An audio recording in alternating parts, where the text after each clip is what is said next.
இதை பூரா அரைச்சிருப்பாங்க. வீட்டை ஜன்னல்களெல்லாம் அரைச்சி பூசி கொடுத்துருப்பாங்க. அந்த சந்தையை அரைச்சிருப்பாங்க. எல்லா வேலையும் அந்த மேலே இருக்க தாயத்தில் வர சந்தை கிண்டி எல்லாமே அரைச்சிருப்பாங்க. இவங்க சொல்கிற கணக்கு பார்க்கறதுக்கு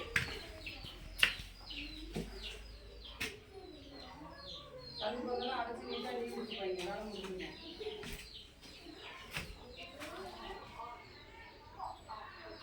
போன யாரு எத்தனை கிழமை இருக்கு?